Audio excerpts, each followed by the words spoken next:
Imaginemos la siguiente escena. A ver, alguien entra en la oficina un lunes por la mañana. Con el primer café del día, casi por inercia. Exacto, el primerísimo café. Se sienta frente a la pantalla y abre un sesudo informe sobre el impacto de la inteligencia artificial en el mercado laboral. Lo normal, vamos. Claro, lo más lógico para cualquier mente curiosa que empiece a leer es prepararse para recibir una avalancha de, pues no sé, gráficos de barras. Porcentajes de despidos sectoriales, curvas de rendimiento. Eso es, proyecciones económicas bastante áridas en general. Se espera un diagnóstico puramente binario, muy calculador sobre cuántos empleos se destruyen frente a cuántos se crean. Y ese sería, digamos, el enfoque tradicional de cualquier consultora tecnológica actual. Sí, lo típico. Sin embargo, el texto que protagoniza nuestra exploración a fondo de hoy no se queda ni de lejos en esa superficie numérica. Que va, para nada.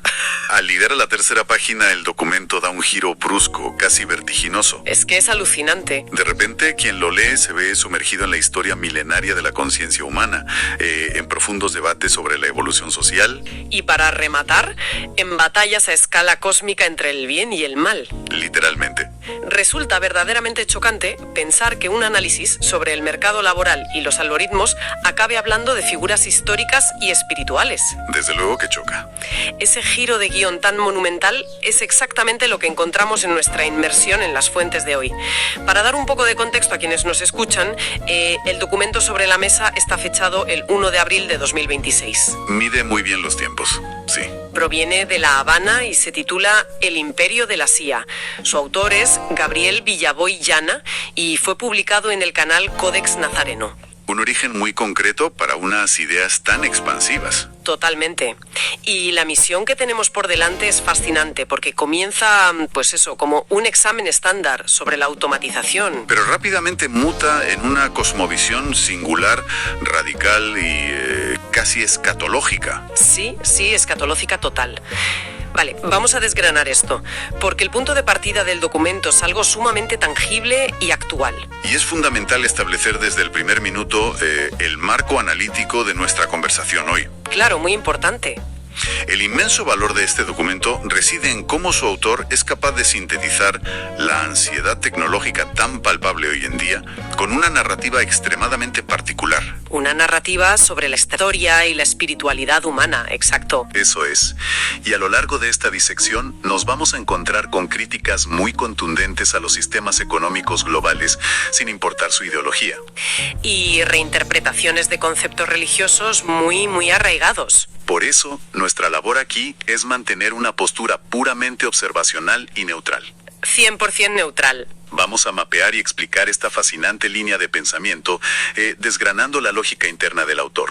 Sin posicionarnos a favor ni en contra, por supuesto. Exactamente. Ni a favor ni en contra de estas posturas políticas o religiosas. Es un análisis puro. Bien, pues el autor comienza de una forma muy curiosa, cediendo la palabra a la propia inteligencia artificial. Literalmente le hace una consulta a la máquina. Sí, le pide a una IA que analice una amalgama de datos de diversas fuentes para responder a la gran pregunta. La pregunta del millón. ¿Estamos ante el inminente apocalipsis del empleo humano? Y la respuesta que elabora la máquina es sorprendentemente sobria, ¿verdad? Mucho. No hay trompetas del juicio final, pero tampoco hay un horizonte utópico precisamente. No, la IA redacta una especie de carta dirigida al autor y en ese diagnóstico utiliza una terminología muy precisa. Sí, rechaza el catastrofismo, de hecho. Exacto, afirmando que no estamos ante una sangría masiva e indiscriminada de empleos. Lo llama un reordenamiento estructural. Un reordenamiento. Desde la perspectiva de los propios algoritmos, las fuerzas macroeconómicas tradicionales siguen llevando el timón. Claro, las finanzas de toda la vida. Pero el matiz crucial que introduce el autor basándose en esta respuesta es el motivo subyacente de la adopción tecnológica. Y aquí es donde empieza a asomar la crítica. Las empresas no están integrando la IA principalmente para expandir horizontes creativos o mejorar la calidad del producto, Que va, ojalá.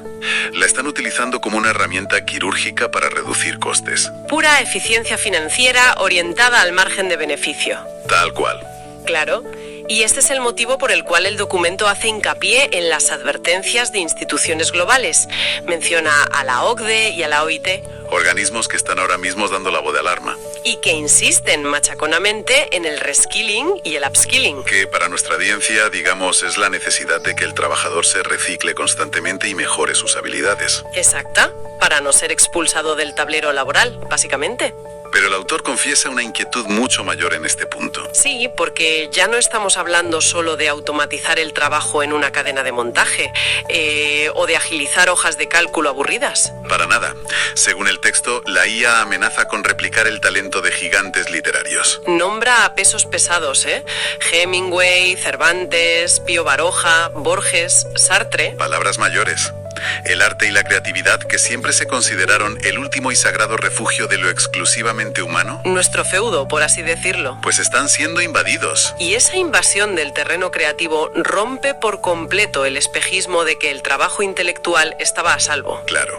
Cuando una máquina puede emular a Sartre o a Borges, el cimiento mismo del mercado laboral del conocimiento empieza a temblar fuerte. Y si lo pensamos, esto tiene ciertos ecos de la revolución industrial. Totalmente. Cuando apareció la máquina de vapor, la sociedad entró en pánico absoluto. Lógico, pensaban que se acababa el mundo. Al final no acabó con el concepto del trabajo en sí, pero sí que cambió por completo las reglas del juego.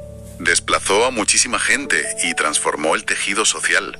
Y aquí es donde se pone muy interesante la postura del autor, porque descarta inmediatamente a la IA como el verdadero problema. ¿Por qué hace esto? Pues lo fascinante de esto es cómo el autor utiliza la tecnología. No la ve como el enemigo a abatir. Ah, no. No, la ve como un espejo ustorio, una lupa que magnifica un fallo estructural que ya estaba ahí. O sea, un síntoma, no la enfermedad. Exactamente. Para esta línea de pensamiento, la tecnología o los saltos de innovación que damos cada lustro son elementos completamente neutrales. Herramientas sin moral, claro. El problema real, la verdadera patología que causa esta angustia laboral, reside en los modelos económicos que llevan siglos operando en la sombra. Y el autor los bautiza con un nombre muy, muy descriptivo. Economías antropófagas. Economías antropófagas. Ostras. Economías que literalmente se alimentan, que devoran a los seres humanos. Es un término potentísimo. Y el documento no hace prisioneros ni distinciones ideológicas al aplicarlo, ¿eh? No, reparte para todos lados. El texto señala a potencias de todo el espectro. Menciona a Estados Unidos, a China, a Alemania, Israel, Brasil, Japón e India. Mete en el mismo saco a todos. Sí, a las economías tradicionalmente marxistas, a las capitalistas de libre mercado y a las mixtas. Porque para el autor el envoltorio político es irrelevante. Da igual la bandera. Exacto, da igual porque todas comparten el mismo motor interno y el mismo pecado original, por llamarlo así. Y el mecanismo de estas economías antropófagas, según expone el documento, se basa en reducir a la persona a un mero insumo.